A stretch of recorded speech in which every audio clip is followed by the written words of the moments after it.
드디어 대한민국의 원자력 발전소가 유럽을 진출하게 됐습니다.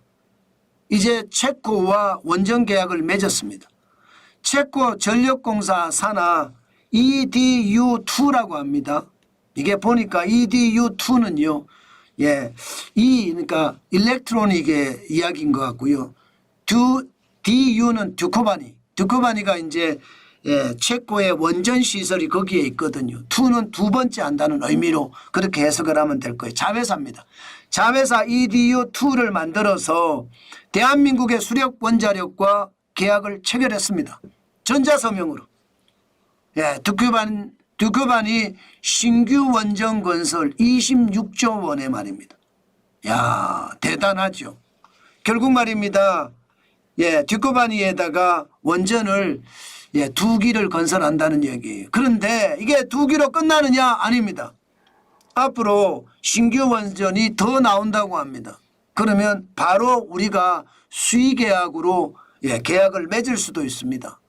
요 원전 듀코바니에도 말입니다. 그러면 26조가 앞으로 52조도 되겠죠. 52조도. 아마 그렇게 될 가능성이 굉장히 클 거예요.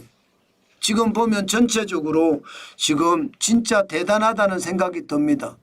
구체적으로 좀 볼까요? 구체적으로 보면 그만큼 말입니다. 그만큼 많이 듀코바니뿐만 아니라 지금 폴란드에서 더 많은 부분들을 할 수도 있겠다. 그 생각은 한다는 뜻입니다. 저도 지표를 보면서 여러분들에게 말씀을 드리는데 그 지표들이 굉장히 좋은 상황으로 가고 있다 이렇게 생각합니다. 자, 제가 또 하나의 지표를 같이 보여드릴게요. 이 듀코바니가 도대체 어떤 원전이냐 이거를 좀 보여드릴 필요가 있는 것 같습니다. 그 내용을 보면 이게 철저하게 대한민국의 원천 기술을 가지고 간 겁니다. 이것도 저는 굉장히 놀라운 일이라고 생각하는 거예요. 100메가와트급이에요. 차세대 한국형 원전 2기에 플러스 알파가 있죠. 2기를 더 할 수 있다는 이야기예요. 듀코바니에서 우리가 하게 되고 총 사업비는 26조 원이고요. 그리고 2029년에 착공을 해서 2036년에 가동을 한다 이렇게 이야기합니다. 그동안 이 부분 말입니다. 건설 계약을 맺기 위해서 참 난관이 많았습니다. 아마 프랑스 원전업체, 프랑스 전력공사죠. EDF가 계속 단축을 걸었습니다. 계약 중단 가처분 신청을 체코 브루노 지방법원에 지금 신청을 해서 결국 말입니다. 체코 브루노 지방법원이 인용을 함으로써 한국 특사단이 계약을 하러 갔다가 계약을 못하는 그런 사태가 벌어지기도 했습니다. 그런데 체코 최고행정법원에서 한수원과 EDU2 간의 계약 중단 가처분 신청을 취소했습니다. 그러면서 계약을 맺게 된 거예요. 그러니 최종 계약을 맺은 겁니다. 이게 의미가 큰 게 여러분 보시는 것처럼 지금 유럽의 한가운데 대한민국 원전이 들어가는 겁니다. 이게 굉장한 거라고 일반적으로 해석을 합니다. 유럽의 진출은 지금 현재까지는 프랑스 원전이 유럽을 장악하고 있거든요. 독일도 원전이 강했고 영국도 원전이 강했지만 탈원전 하면서 다 폐기했고요. 그러면서 원전이 약해졌거든요. 그 사이에 대한민국은 실력을 길러서 지금은 세계에서 가장 값싸고 좋은 원전을 만든다 이렇게 이야기하잖아요. 그 원전이 이제 프랑스로 진입하기 시작한 유럽으로 진입하기 시작한 겁니다. 이렇게 되면 여러분 원전은 대한민국의 최대 수출 품목이 될 수밖에 없습니다. 문재인 정부 때 탈원전 하면서 죽을 쏟지만 사실 아랍에미레이트 바라카 원전 4기 건설하면서 20조의 건설을 했거든요. 이게 이번에 체코의 듀코바니 원전은 2기 건설하면서 26조입니다. 점점 올라가죠. 그 외에 원전과 관련된 수주는 계속 이어지고 있습니다. 예를 들어 2022년 8월에는 이집트 엘디바 원전 시공에 대해서 참여자로 들어갔죠. 이것도 3조 규모나 됩니다. 폴란드 원전 건설에는 10조에서 30조 정도 들어가고요. 루마니아 체르보다 리모델링도 1조 원에 우리가 수주를 했습니다.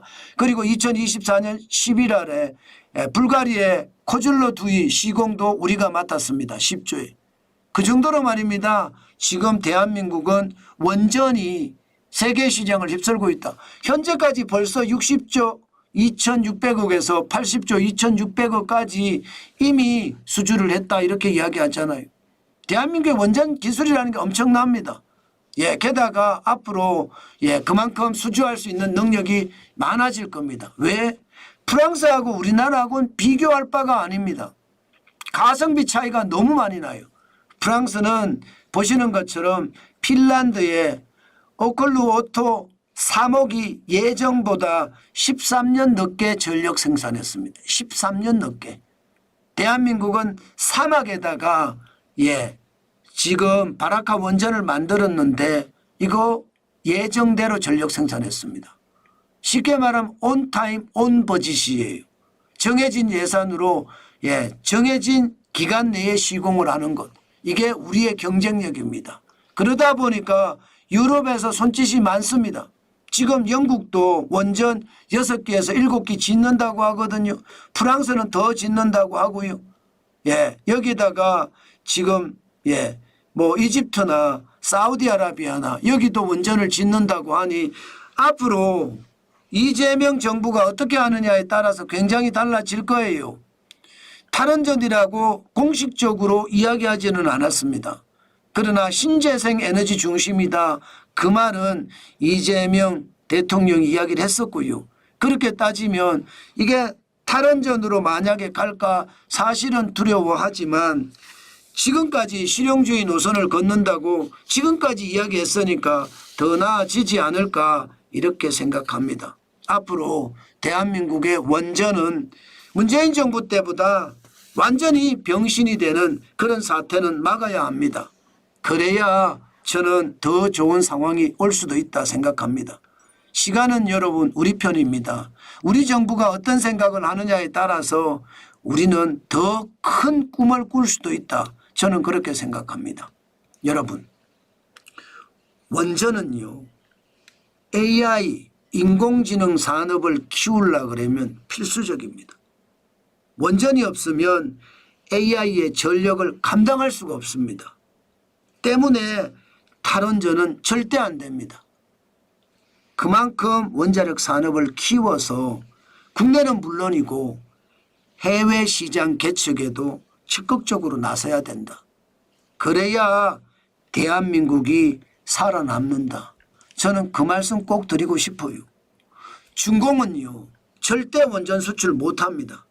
돈 없는 나라 아니면 제3세계나 가야지 수출할 수 있는 거고 본인들이 돈 들여서 지어줘야 돼요. 우리는 돈 받고 짓는 곳을 우리는 나갈 수 있습니다. 자유진영이 굉장히 많잖아요. 그 나라들의 우리 원전 기술을 뽐내는 것 저는 굉장히 중요하다 생각합니다.